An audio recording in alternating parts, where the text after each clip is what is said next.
तारिक जी, आपके लिए राणा सांगा कौन थे? गद्दार थे?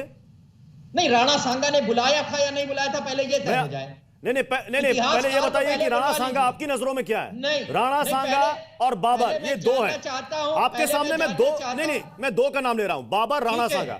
आपकी नजर में कौन देशभक्त है और कौन गद्दार है? साफ कर दीजिए।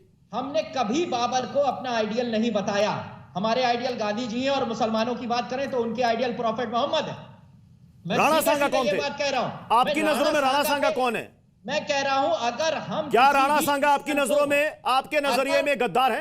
हाँ कि ना? अगर किसी दुश्मन को हम इनवाइट करते हैं, इसको आप क्या कहेंगे? हम दुश्मन को इनवाइट करते हैं। मान लेते हैं कश्मीर में हम जो मिलिटेंट हैं, जो भारत के खिलाफ लड़ रहे हैं, वो मिलकर आईएसआई से पाकिस्तानी लोगों को हिंदुस्तान में बुलाते हैं, आप उनको क्या कहेंगे? बताइए आप। इसका मतलब कि आप साफ साफ कह रहे हैं कि राणा सांगा आपकी नजरों में गद्दार है? नहीं, आपकी नजरों में राणा सांगा गद्दार है। मैं शलभ मनु त्रिपाठी जी ने साफ कर दिया, इन्होंने साफ कर दिया कि हमारे डीएनए में मुगलों का कोई लेना देना नहीं है, हम मुगलों के वंशज नहीं है, वो हमारे रोल मॉडल नहीं है। लेकिन राणा सांगा को लेकर इनका नजरिया अलग है। देखिए, अगर आक्रांताओं के वंशज खुद को नहीं मानते प्रत्युष भाई, तो आज राणा सांगा पर गर्व करते। आक्रांताओं का डीएनए खुद के भीतर नहीं मानते तो महाराणा प्रताप जी पर गर्व करती, वीर शिवाजी पर गर्व करते, औरंगजेब पर बिलखते नहीं। फिर मैं देखिए, मैंने प्रत्युष भाई कहा कि ये लड़ाई हिंदुस्तान को प्रेम करने वाले, इस माटी को प्रेम करने वाले हर एक व्यक्ति की लड़ाई है। महाराणा सांगा इतने बड़े हमारे योद्धा थे, इनके मुंह से एक शब्द नहीं फूटा। आप बार बार पूछते रहे। ये है समाजवादी पार्टी, जो आक्रांताओं को लेकर अपने दिल में घूमती है। और मैं तो कहता हूं, देखिए, देश जवाब देगा, स्वीकार नहीं होगा। आपने किया, आपके वामपंथी पिट्ठुओं ने लिखा बहुत कुछ। आप बाबर को सच मानते हैं, जो बाबर धोखेबाज था, जो बाबर गद्दार था, जो बाबर दुनिया भर के छल करता था, जिसको माफ किया है पृथ्वीराज चौहान जी ने 17 बार माफ किया। बीच में मत टोकिए, इनको रोकिए प्रत्युष भाई। मेरा सवाल है, मेरा प्रश्न है, घूम रहे हैं क्या?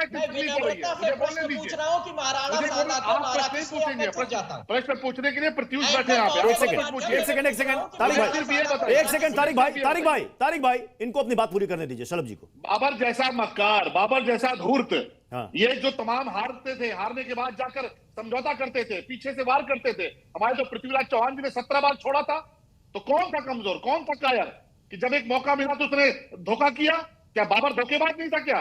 तो ये तो देखिए, ये तो हमें पता है कि हमारे जो महानायक थे, हमारे जो महापुरुष थे, उनकी उदारता उनके खिलाफ गई, उनकी वीरता उनके खिलाफ गई, उनका पराक्रम उनके खिलाफ गई। लेकिन तारिक खान की जुबान से मैं इतिहासकार ओम जी आपके पास आऊंगा, लेकिन उससे पहले विजय शंकर तिवारी जी, कौन है देश का गद्दार? हाँ प्रत्युष, बहुत बढ़िया प्रश्न किया आपने। देश का गद्दार वो है जिसने भारतीय संस्कृति के साथ खिलवाड़ किया, भारतीय जीवन मूल्यों को तोड़ने की कोशिश की, भारत के उस संस्कृत के महाविद्यालयों को, विश्वविद्यालयों को तोड़ने की कोशिश की।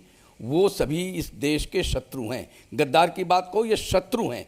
और जो आज भी अपने को भारत का कह करके इन शत्रुओं की वकालत करते हैं, उनकी कब्रों की वकालत करते हैं। बाबरनामा में लिखा हुआ सच, जो अभी बात कर रहे थे यहाँ पर कि वहाँ पर बाबर ने लिखा है, मानते हैं नहीं मानते हैं, उसने लिखा है ये राम की भूमि है, उसको भी नहीं मानते हैं, ज्ञानवापी वाले विषय में दोगलापन करते हैं।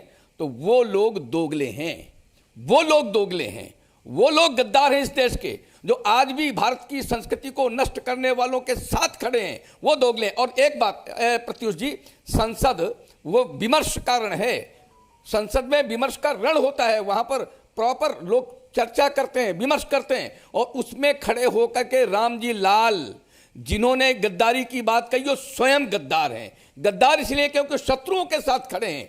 और ये इतिहास आप गूगल जाकर देख लिए, गूगल में कहीं भी नहीं लिखा कि उन्होंने, राणा सांगा ने अपने साथ ताकत देने के लिए किसी को बुलाया है। आप पढ़ लीजिए, इतिहास पढ़ लीजिए। संसद में खड़े होकर के साक्ष्य लेकर के जाते तो ज्यादा अच्छा होता। ठीक है।